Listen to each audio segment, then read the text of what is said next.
Hey there, welcome to day 1220 of What You Up To Now. Sharon Horne-Ellstrom here, documenting my journey as I transition in business from the brick and mortar world to and the corporate world to the online world, and back and forth, because sometimes it's fun to go back and forth.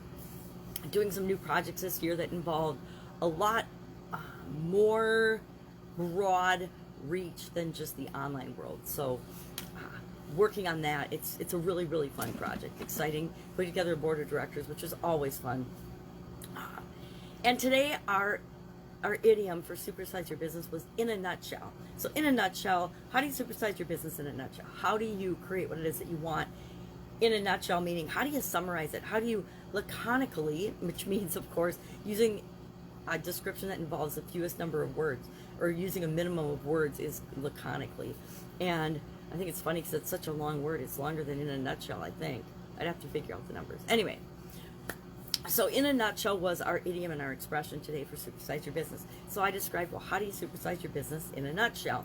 And I just broke it down to a 7-step process. Almost anything we do can actually be broken down to a 3 to 5 to 4 to 7 step process. I love it when these gurus and these experts come out with their 120 steps to whatever. Their 21 days or 21 steps to achieve some goal or objective, which I do that sometimes too. Sometimes I break the steps down into smaller steps, smaller pieces, smaller bites, so that people can actually do them, take action on them. Sometimes when we summarize things or we use our frameworks and we share our frameworks with people, it's too much in one small framework for them to actually understand. So we share the overall framework. What's the big picture? What's the diagram? What's the SOAP framework, for example?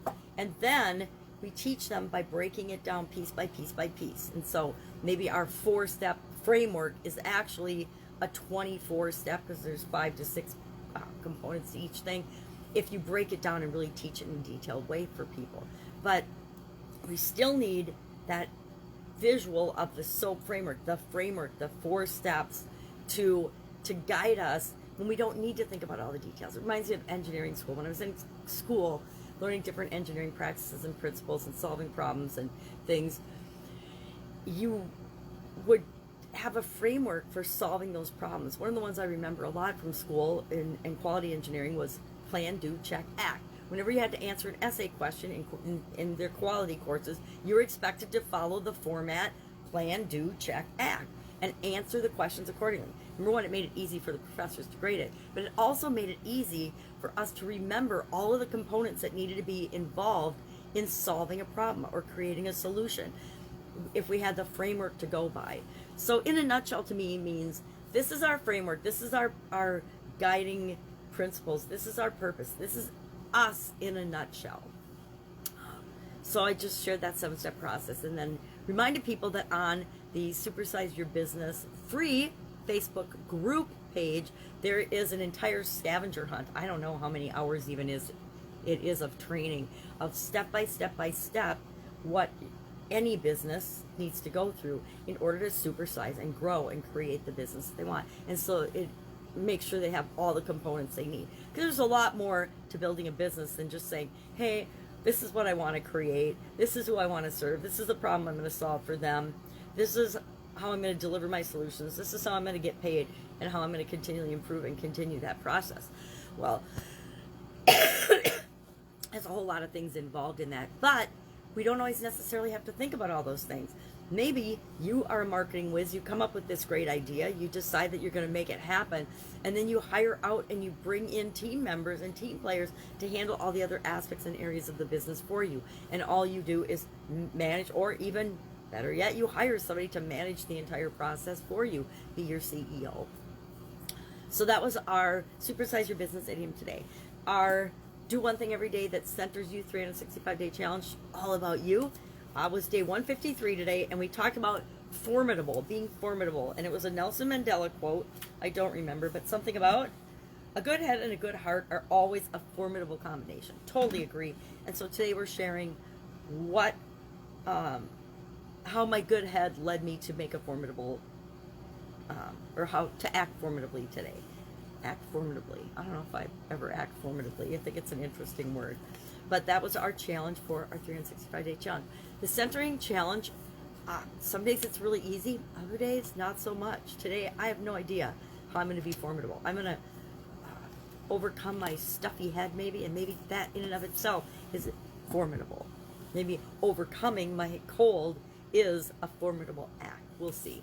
So, working on that, a little under the weather, which I get frustrated when I don't feel great because it's annoying to me. It slows me down a little bit, and I don't like being slowed down for the most part.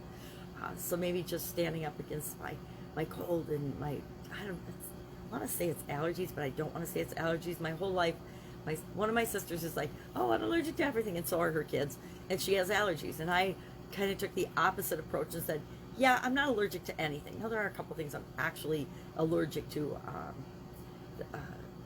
but I try to, I don't have anything to do with those things. Mostly they're pharmaceuticals like not amoxicillin. My son's actually allergic to amoxicillin. I have problems with codeine, and actually so does my mom. Anyway, there are certain things that people have allergies to it or react badly to. I don't know if it's an allergy or a bad reaction to is more a better description. So I've always said I don't have any allergies. So spring and fall here in the Midwest tends to be lots of stuff in the air, which can irritate our nose and our sinuses and our throats. And so I like to say I don't have any allergies because I don't want to think that I'm susceptible to the environment, and I guess probably all of us are. Anyway, that is what I'm working on. I invite you to have an amazing day. I actually started a 30-day reading challenge with my friend Abel yesterday, and my magnifying glass has been flying. And for some of us with visual challenges, doing challenges like that is even more challenging, which helps to push me beyond what people would think my limits are. So I am working on that for the first 15 days of June. I really need to push that because on the 15th I've got my granddaughters for the rest of the month. So it's going to be kind of a crazy, different month, but that's the cool thing about having your own businesses and being online. You can say yes to things like that when opportunities arise and say, I would be absolutely thrilled to hang out with my granddaughters for a couple of weeks. So have an amazing day. If I can help you in any way, ask in the comments below. Laying a little low today till I get my energy back, but I will still be out and about. And of course, I'll be with you tomorrow. Share what you're up to now. Have a great day.